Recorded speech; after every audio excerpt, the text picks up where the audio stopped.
Merci, Monsieur le Président. Merci, Messieurs les ministres. D'abord, nous mesurons la difficulté de votre tâche, de la nôtre collectivement, pour aboutir à un PLF qui essaye de faire face à une situation difficile dans des délais très contraints auxquels vous avez été contraint de travailler. Vu le dérapage de 2024, vu la situation aussi.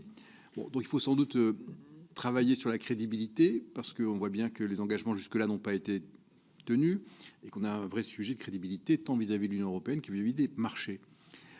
Bon, ceci posait trois questions. D'abord, on a parlé tout à l'heure, le rapporteur général et le président, sur la question du niveau de l'ajustement, tendanciel ou structurel.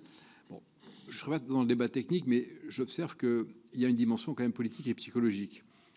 Je m'interroge sur l'intérêt qu'il y a de parler de 60 milliards d'ajustements, quand en réalité, ça fait moins. Et donc, on noircit vis-à-vis de l'opinion à la fois la situation encore, et on noircit l'effort, on le rend psychologiquement plus difficile à atteindre. Bon. Donc je trouve que c'est quand même contre-productif vis-à-vis de l'opinion et de tous les acteurs qui font des micro-actions d'économie. Et d'autre part, je pense que les analystes, eux, voient bien la réalité de l'effort. Donc leur parler de tendanciel, ça ne sert à rien vis-à-vis des analystes, vis-à-vis des marchés non plus. Bon, donc je trouve que c'est inopérant. Donc voilà, je trouve que cette affaire me paraît mauvaise à tous égards.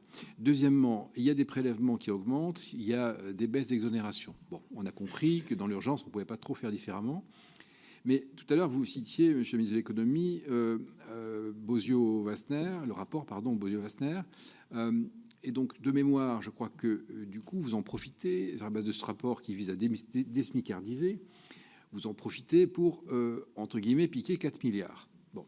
Alors, dans vos petites notes que vous nous avez aimablement transmises hier, il est écrit, dans l'esprit du rapport Bozio-Wasner, 4 milliards d'exonération en moins. Donc, du coup, c'est quand même une augmentation de la fiscalité. Or, le rapport Bozio-Wasner, il visait justement à désmicardiser en rendant tout ça neutre. Donc, comment pouvez-vous dire dans l'esprit du rapport? Et deuxièmement, est-ce que c'est pas un retournement quand même de tendance? Parce que jusque-là, on voulait baisser le coût du travail. Bon. Dernier point, le monsieur le ministre de l'Économie encore a parlé tout à l'heure de l'augmentation de la taxe solidarité sur les billets d'avion. Je conclue avec ça, en disant que l'augmentation sera mesurée. Alors, aujourd'hui, il y a à peu près 340 millions d'euros de taxes sur les billets d'avion. On veut ajouter 1 milliard, donc ça fait une multiplication par 4. Est-ce que pour vous, multiplier par 4, ça serait une augmentation mesurée? Merci Vincent. Florence.